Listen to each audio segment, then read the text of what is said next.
Halo semuanya, kembali lagi. Sekarang kita akan mempelajari tentang polymerase chain reaction atau yang disingkat sebagai PCR.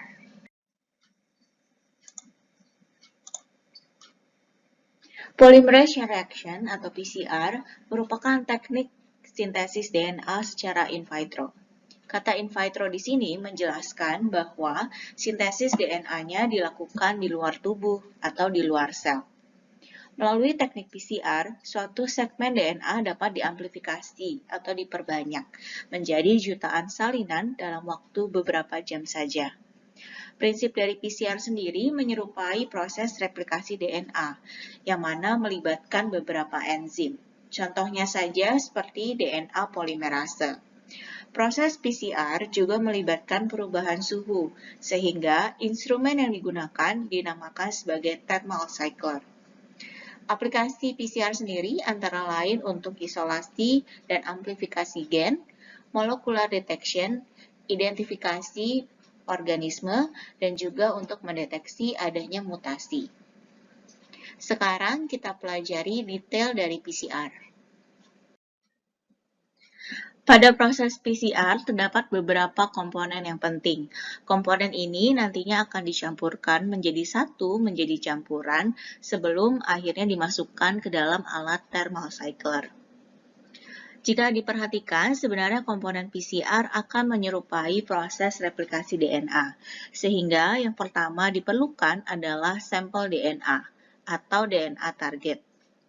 Fungsi sampel DNA tentunya adalah sebagai cetakan, yang fungsinya untuk membuat untai DNA atau untai DNA fragmen yang baru. Berikutnya terdapat primer. Primer sendiri berfungsi sebagai pembatas fragmen DNA target yang akan diamplifikasi. Atau misalnya saja kita ingin memperbanyak suatu gen, maka primer inilah yang akan menandai gen manakah yang akan diamplifikasi. Selain itu terdapat nukleotida. Nukleotida fungsinya sebagai building block DNA yang diperlukan dalam proses elongasi atau polimerisasi DNA. Terdapat 4 jenis nukleotida. Yang pertama adalah DATPase, atau dalam hal ini akan menggantikan adenin, kemudian DTTPS menggantikan timin, DCTPS menggantikan sitosin, dan DGTPS yang menggantikan guanin. Selanjutnya tentunya memerlukan DNA polimerase. DNA polimerase yang digunakan dalam proses PCR berasal dari bakteri Thermophilus, sehingga akan dinamakan sebagai DNA Taq polimerase. Fungsinya tentu saja untuk mengkatalisis proses polimerisasi DNA. Sehingga untuk melakukan proses polimerisasi DNA juga diperlukan komponen lainnya yaitu kofaktor. Selain itu juga diperlukan buffer. Buffer ini berfungsi untuk menjaga pH, sebab kinerja suatu enzim tentunya memerlukan pH yang optimum. Terdapat 3 tahapan PCR. Yang pertama adalah denaturasi, dilanjutkan dengan annealing, dan yang terakhir adalah elongasi. Proses ini dilakukan pada suhu yang berbeda-beda. Hal ini tentu saja disebabkan antara lain karena penggunaan enzim DNA polimerase yang tentunya harus mengkatalisis pada suhu yang optimal dan juga karena melting temperatur dari primer. Tahapan-tahapan denaturasi, annealing, dan elongasi yang dilakukan akan terjadi dalam satu siklus. Dan untuk menghasilkan jutaan amplikon atau jutaan salinan fragmen DNA diperlukan sekitar 30-40 siklus. Yang pertama adalah tahapan denaturasi. Pada tahapan ini, untai ganda akan terbuka atau menjadi satu untai DNA yang terpisah. Sebenarnya, tahapan denaturasi ini sangat mirip dengan proses pembukaan untai DNA oleh enzim helikase. Namun, karena pada proses PCR yang dilakukan secara in vitro tidak terdapat enzim helikase, oleh karena itu proses pemisahan dua untai DNA dilakukan dengan menggunakan suhu yang sangat tinggi. Suhu denaturasi adalah sekitar 94-95 derajat Celcius. Tahapan ini kemudian akan dilanjutkan dengan annealing. tahapan annealing ini, primer akan menempel pada lokasi yang telah ditargetkan. Ada dua primer yang bekerja. Yang pertama adalah primer forward dan yang kedua adalah primer reverse. Setelah primer menempel, maka tahapan selanjutnya adalah elongasi. Pada tahapan inilah DNA polimerase akan melakukan polimerisasi atau pemanjangan untai DNA. Sehingga nantinya akan dihasilkan dua untai DNA baru yang sama persis. Untuk melakukan proses PCR, maka pertama-tama kita harus memasukkan seluruh komponennya di dalam suatu tabung. Tabung inilah yang kita sebut sebagai PCR tube. Di dalam PCR tube ini, yang pertama kita masukkan adalah sampel. Sampel dalam hal ini adalah DNA template. Selain itu, kita akan memerlukan yang disebut sebagai primer. Primer adalah sebuah fragmen DNA pendek yang fungsinya untuk membatasi bagian dari DNA yang akan diamplifikasi. Ada dua jenis primer yang akan kita masukkan ke dalam tabung tersebut. Yang pertama adalah primer forward dan yang kedua adalah primer reverse. Selain primer, kita juga memerlukan building blocks. Building blocks dalam hal ini adalah DN-TPS. N dalam hal ini adalah untuk adenin, timin, sitosin, dan juga guanin.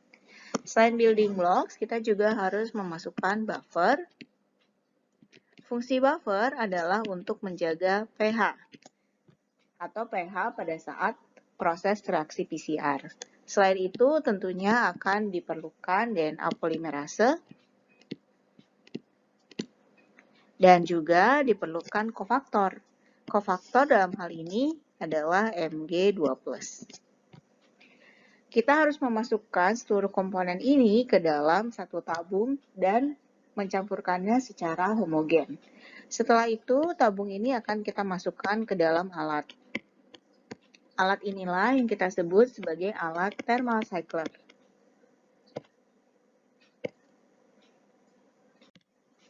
Alat inilah yang kita sebut sebagai alat thermal cycler. Oke, selanjutnya saya akan menjelaskan apa yang terjadi di dalam alat thermal cycler ini. Di dalam alat thermal cycler, yang harus kita lakukan adalah mengatur suhu. Suhu dalam hal ini berfungsi untuk melakukan tahapan yang kita sebut sebagai tahapan denaturasi, annealing, dan juga elongasi. Jadi pertama-tama kita harus mengatur suhu pre-denaturasi, yang akan langsung dilanjutkan dengan tahapan denaturasi. Untuk tahapan denaturasi sendiri memerlukan suhu yang sangat tinggi, dalam hal ini mencapai 95 derajat Celcius. Karena fungsi denaturasi adalah untuk memisahkan dua untai DNA menjadi single untai DNA. Setelah itu akan dilanjutkan dengan tahapan annealing atau penempelan primer yang kemudian dilanjutkan dengan proses polimerisasi yang kita sebut sebagai proses elongasi. Selain harus mengatur suhu, yang harus dilakukan berikutnya adalah waktu. Untuk proses denaturasi memerlukan waktu yang cukup singkat, biasanya adalah sekitar 30 detik. Untuk proses annealing juga memerlukan waktu yang cukup singkat, sekitar 30 detik. Proses elongasi memerlukan waktu yang cukup panjang, kurang lebih 1-2 menit. Tapi sebenarnya proses elongasi ini sangat dipengaruhi oleh panjang dari DNA yang ingin kita amplifikasi. Untuk menghasilkan jutaan amplikon, tentunya tahapan dari proses PCR yang terdiri dari denaturasi, annealing, dan juga elongasi harus dilakukan antara 25-35 siklus. Hal ini juga tentunya sangat dipengaruhi oleh kualitas sampel atau kualitas DNA. Berikutnya kita akan membahas bagaimana suatu proses PCR untuk menghasilkan amplikon atau salinan fragmen DNA. Sekarang mari kita bahas dulu untuk siklus yang pertama. Pada siklus yang pertama ini, Misalnya saja kita memiliki untai DNA ganda. Nah, karena suhu yang sangat tinggi atau sekitar 95 derajat Celcius, kedua untai DNA ganda ini akan saling terpisah satu sama lain. Sehingga kita akan mendapatkan dua template DNA yang siap untuk kita copy atau akan direplikasi fragmennya. Nah, tahapan denaturasi ini selanjutnya akan dilanjutkan dengan tahapan yang kita sebut sebagai annealing. Pada tahap annealing ini kita bisa melihat adanya dua buah primer yang menempel pada untai DNA yang sudah terbuka tersebut. Ada dua primer yang menempel, yang pertama adalah primer forward dan yang kedua adalah primer reverse. Kita sendiri bisa melihat bahwa dengan menempelnya primer ini, kita bisa melihat bahwa tidak seluruh panjang dari untai DNA ini akan di-copy, tapi hanyalah sebagian saja daerah yang akan di-copy. Oleh karena itulah, kita memerlukan primer sebagai tanda pembatasnya. Nah, tahapan ini selanjutnya akan dilanjutkan dengan tahapan yang kita sebut sebagai elongasi. Tahapan annealing akan dilanjutkan dengan tahapan yang kita sebut sebagai elongasi. Nah, berikut ini adalah hasil elongasi dari siklus yang pertama. Ternyata dari siklus yang pertama, kita belum menemukan produk PCR yang diinginkan. Sebab teman-teman bisa melihat bahwa proses elongasinya tentunya saja mencapai ujung dari DNA template-nya. Sehingga proses ini perlu dilanjutkan ke siklus yang kedua. Sekarang kita mari lihat ya proses dari siklus yang kedua. Berikut adalah gambaran yang terjadi pada siklus yang kedua.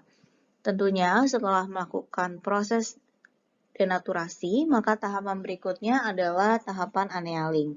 Kita bisa melihat adanya primer yang saling menempel. Berikut adalah hasil yang akan kita dapatkan dari siklus yang kedua. Jumlah untai DNA ganda yang didapatkan adalah 4 untai DNA ganda. Namun, sama seperti siklus yang pertama, kita belum mendapatkan hasil PCR yang diinginkan atau fragmen DNA yang diinginkan. Selanjutnya, untuk siklus yang ketiga, kita akan fokus kepada hasil untai ganda DNA kedua dan hasil untai DNA ganda yang ketiga. Kenapa? Karena sebenarnya pada hasil untai DNA ganda yang kedua sudah didapatkan DNA template yang salah satunya memiliki panjang yang mirip atau sesuai dengan produk PCR yang diinginkan.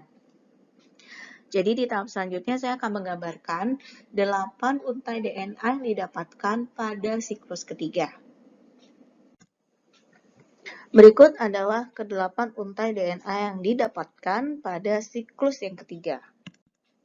Kita bisa melihat bahwa pada siklus yang ketiga sudah didapatkan 2 untai DNA yang diinginkan atau sesuai dengan produk primer yang diinginkan. Yang pertama adalah kita bisa melihat pada untai DNA yang ketiga dan juga pada untai DNA yang ke-6. Sehingga pada siklus keberapakah kita sudah mendapatkan produk PCR yang diinginkan, yaitu diawali pada siklus yang ketiga. Untuk siklus yang ketiga sendiri kita bisa mengetahui bahwa jumlahnya adalah 8 untai DNA ganda.